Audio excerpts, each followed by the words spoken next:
Today, we're diving into a hidden and dangerous world: the secret tactics of narcissists. These individuals are experts in the art of deception, using sophisticated methods to manipulate their victims. If you've ever felt confused, manipulated, or controlled by someone, you might have been targeted by these strategies. Stay with us to uncover how they operate and how you can protect yourself from their destructive influence. Let's begin. What is a narcissistic supply? This term describes how narcissists seek out people who can provide them with the attention and admiration they crave. This need is crucial for them, as it helps to fill a deep emotional void. It's important to note that they don't distinguish between positive or negative attention. Any form of emotional energy is useful to sustain their ego and inflated self-perception. From the initial stages of any relationship, narcissists meticulously evaluate their potential partners. Their goal is to ensure that these individuals can offer a continuous and high-quality supply of attention and adoration. To achieve this, they implement a series of subtle tests that measure empathy, the willingness to prioritize the narcissist's needs over one's own, and the capacity to serve unconditionally. Understanding these initial tactics is crucial for anyone looking to identify and avoid falling into the traps of narcissistic manipulation and abuse. The initial tests. Narcissists use certain initial tests to ensure that their future victims will be adequate supplies. These individuals are extremely cunning in how they set up scenarios to assess the usefulness of their future supplies.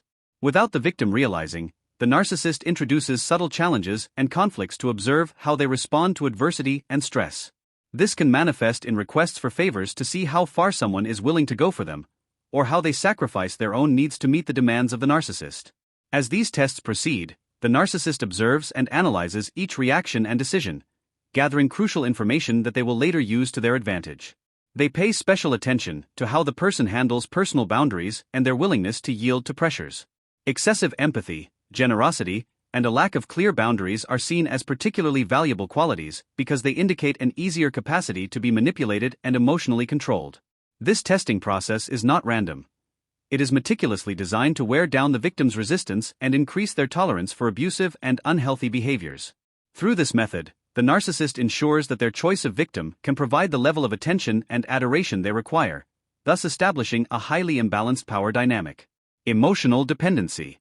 Narcissists develop emotional dependency in their victims, a process that begins once they have confirmed that the person is an adequate supply. The initial phase of the relationship often resembles a romantic whirlwind, characterized by intense attention and adoration. During this period of idealization, the narcissist showers their victim with praise and acts of love, making the person feel special and deeply connected. However, this is the hook that the narcissist uses to ensure that their victim becomes emotionally hooked, creating an illusion of compatibility and unique understanding. However, once the victim is emotionally involved, the narcissist begins to introduce the devaluation phase. This transition is often gradual and subtle, with the narcissist interspersing criticisms and rejections among moments of affection, creating an environment of confusion and emotional imbalance. The victim, already deeply attached, finds it difficult to understand and process this new facet of the narcissist. This not only begins to erode their self-esteem but also increases their dependency on the narcissist for validation and affection, making them more vulnerable to manipulation. This cycle of idealization and devaluation is fundamental to narcissistic control, as it keeps the victim in a constant state of emotional uncertainty. At this stage, the narcissist has established a pattern where they can alternate between making the victim feel loved and devalued, diminishing their ability to resist or walk away from the relationship. Social isolation. As the relationship progresses, the narcissist implements more direct strategies to ensure their control, particularly highlighting the technique of social isolation. This method begins subtly, with the narcissist expressing concerns about the victim's friendships and family relationships. They may make negative comments about how certain friends or family members are not good for the victim or suggest that these people are envious or want to sabotage the relationship. This type of manipulation is designed to sow doubts and distrust towards those who could offer independent emotional support or an objective perspective on the relationship. As the victim begins to distance themselves from their support network under the influence of the narcissist, they become increasingly dependent on their partner for advice, comfort, and validation. The narcissist intensifies this dependency by presenting themselves as the only truly understanding and supportive one, often contrasting themselves with others who, according to them, do not have the victim's best interests at heart. This growing dependency not only increases the narcissist's control but also significantly limits the victim's ability to receive external feedback that could help them see the reality of the situation. The result of this isolation is a victim who feels alone and disconnected from their previous community and support networks, making it incredibly difficult to resist or leave the abusive relationship. Without the counterbalance of external opinions and without a supportive environment, the victim may begin to normalize the abusive and manipulative behaviors of the narcissist. Recognizing the signs and protecting yourself. It is crucial to learn to recognize the early warning signs of manipulation, such as excessive demands for attention or attempts to isolate the victim from their support circle.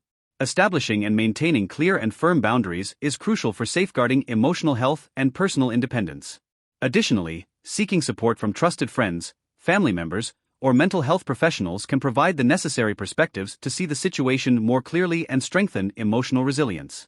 Educating oneself about the nature of manipulation and psychological coercion also empowers victims, equipping them with the knowledge needed to avoid future toxic relationships and start a path towards recovery and emotional well-being.